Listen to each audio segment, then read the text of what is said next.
நம்ம சேனலில் பயோகிராஃபிலாம் பார்க்குறோம். அந்த வகையில் இன்றைக்கி யாருடைய பயோகிராஃபின்றல தான் போச்சு கெஸ் பண்ணியிருப்பீங்க.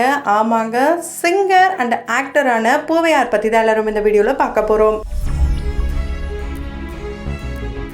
இவரை பற்றி பார்க்கறதுக்கு முன்னாடி இது வரைக்கும் யாரெல்லாம் நம்ம சினி சமூகம் சேனலை சப்ஸ்கிரைப் பண்ணலையோ அவங்க எல்லாரும் மறக்காம சப்ஸ்கிரைப் பண்ணிட்டு பக்கத்தில் இருக்க பெல் ஐக்கனையும் மறக்காம ப்ரெஸ் பண்ணிடுங்க.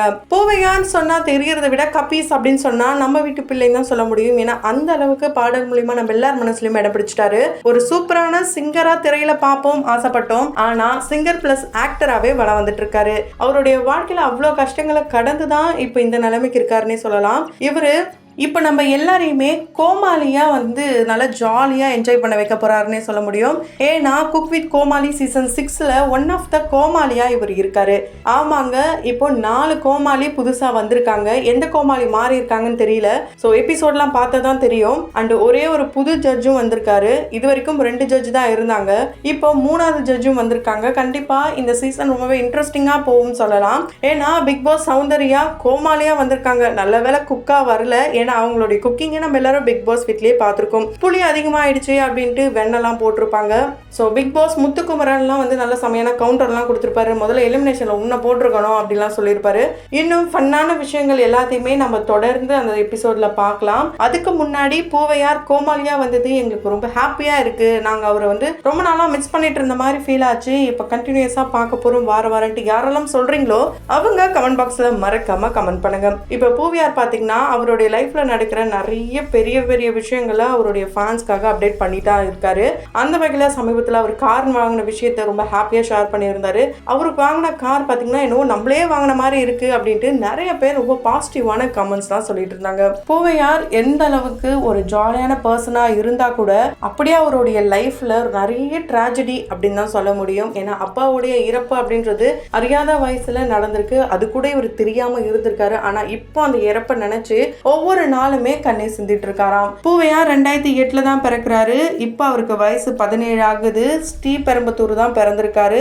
8th வரைக்கும் அங்க இருக்க நடுநிலை பள்ளியில தான் படிச்சிருக்காரு. அவரு 7th முடிச்சுட்டு அந்த 8th போற அந்த கேப்ல தான் சூப்பர் சிங்கர் ஆடிஷனே வந்திருக்கு. இவருக்கு இந்த பாடுற திறமை நேச்சுரலா வந்திருக்குன்னே சொல்லலாம்.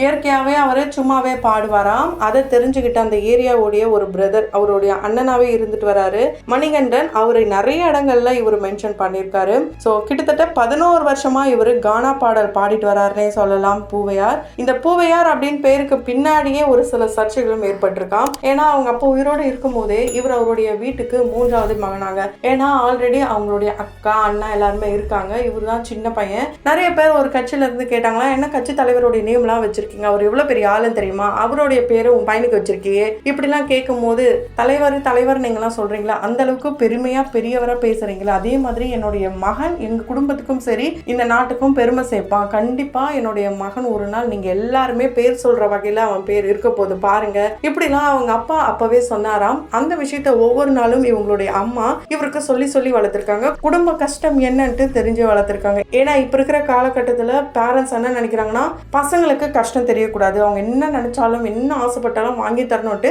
ஒரு சில பேரண்ட்ஸ் தப்பான உதாரணமாவே இருக்காங்க.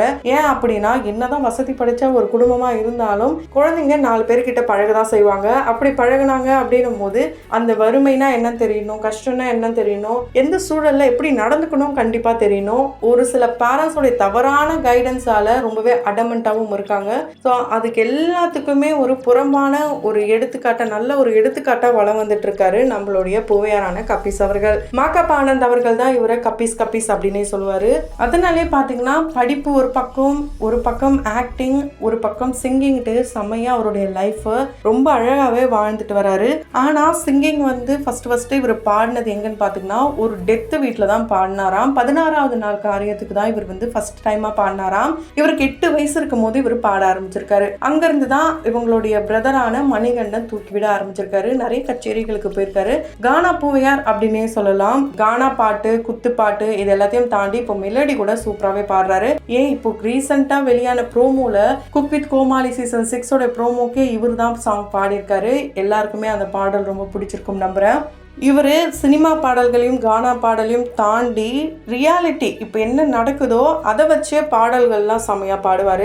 அந்த வகையில் அப்போ இவர் பாடி ஃபேமஸான பாடல் எதுனா கஜா புயலுக்காக பாடின பாடல் அண்ட் இவங்களுடைய அப்பாக்காக பாடின பாடலுங்க. ஃபர்ஸ்ட் டைமாக சூப்பர் சிங்கர் போகும்போது இவர் 6 தான் போயிருந்தாரு. அந்த ஆடிஷனுக்கு போகிறதுக்கு முன்னாடி வரைக்கும் அங்கே இருக்கிற சிங்கர்ஸ்லாம் பெரிய பெரிய ஆட்கள்னு தெரியவே தெரியாதாம். சித்ராமா மட்டும் தான் இவருக்கு தெரியுமா. ஏன்னா சித்ராமாவுடைய பாடல் இவர் கேட்டிருக்காராம். கண்ணாலனே சாங் இவருக்கு ரொம்ப ரொம்ப பிடிக்குமா. அவங்களுடைய வாய்ஸ்ல வெளியான பாடல்ல அவங்க தான் இவருக்கு நிறைய சொல்லி தருவாங்களா, நிறைய கரெக்ஷன் சொல்லுவாங்களாம். இவர் எப்படியா மேலே கொண்டு வரணும்ட்டு அந்த சேனலை கூட நினைச்சிருக்காங்களாம். அந்த அளவுக்கு ஒரு பாசிட்டிவ் வைபோட இருக்கிற ஒரு பர்சன் தான். ரொம்ப கிளியரா இருப்பாரு எந்த அளவுக்கு நம்ம அம்மா கஷ்டப்படுறாங்க, அதனால நம்ம எதுக்குமே தொந்தரவா இருக்கக்கூடாது. ஏன்னா இவங்களுடைய அப்பா இவருக்கு 2 வயசு இருக்கும் போது இறந்தப்போ ஒண்ணுமே தெரியாதாம். அக்கா அழுததை மட்டும் தான் இவங்க வந்து பார்த்துட்டு இருந்தாங்களாம், அம்மா அழுத பார்த்தாங்களாம். அதே மாதிரி ஸ்கூல்ல வந்து ஃபர்ஸ்ட் ரேங்க் தான் எடுப்பாராம். ஏன்னா நம்ம கஷ்டங்கள்லாம் போகணும்னா கண்டிப்பா நம்ம நல்லா படிக்கணும், நிறைய மார்க் எடுக்கணும், நல்ல வேலைக்கு போகணும், இப்படிலாம் தான் நினைச்சிருக்காரு. அதனால ஒரு டைம் வந்து அதை எந்த இடத்துல முடிவு பண்ணியிருக்காருன்னா, இவங்க அப்பா இறந்து இவருக்கு வந்து 6ஆம் கிளாஸ் படிக்கும்போது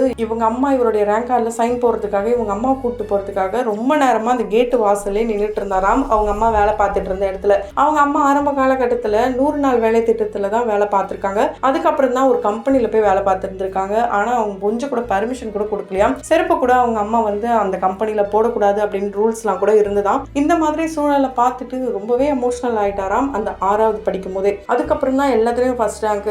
ஸோ தன்னுடைய மகன் இப்படி அப்படின்ட்டு எல்லாம் பெருமையாவே பேச ஆரம்பிச்சாங்களாம். இவர் ரொம்ப அதிகமாலாம் பேசவே மாட்டாராம். ரொம்ப ரொம்ப சைலண்டான பர்சனாம். இவங்க அம்மா ரொம்பவே கண்டிப்பான அம்மாவாங்க. இங்க போக கூடாது, அங்க போக கூடாது, தேவையில்லாம யாரு கூட சுத்தக்கூடாது, நீ உன் வேலை இப்படிதான் இருக்கணும், நம்ம வாழ்க்கையில முன்னேறணும்ட்டு அம்மா சொல்லி சொல்லி வளர்த்தாங்களாம். அதனாலதான் என்னவோ தன்னுடைய 17வது வயசுலே அப்படியே சொந்தமா வந்து உழைச்சு இவர் முன்னேறி அவங்க அம்மாவை பார்த்துக்கிட்டு அவங்க அக்கா அண்ணன்ட்டு குடும்பத்தையே பார்த்துக்கிறாரு. நிறைய பேருக்கு ஹெல்ப் பண்றாரு. ஃபர்ஸ்ட் இவரு தளபதி விஜய் அவர்களுடைய பிகில் படத்துல தளபதி கூட சேர்ந்து நெஞ்சுக்குள்ள கூடி இருக்கும் அந்த படத்துல அந்த சாங்ல பாத்தீங்கன்னா சூப்பரா அசத்திருப்பாரு, நடிச்சும் காட்டியிருப்பாரு. அதே பிகிலை தொடர்ந்து மாஸ்டர் படத்துல தளபதியோட இடுப்புலயே ஏறி உட்காந்து சூப்பராகவே வந்து அவர் கூட காம்போலாம் நல்லாவே இருக்கும். கண்டிப்பா எல்லாருமே பார்த்து என்ஜாய் பண்ணிருப்பீங்க.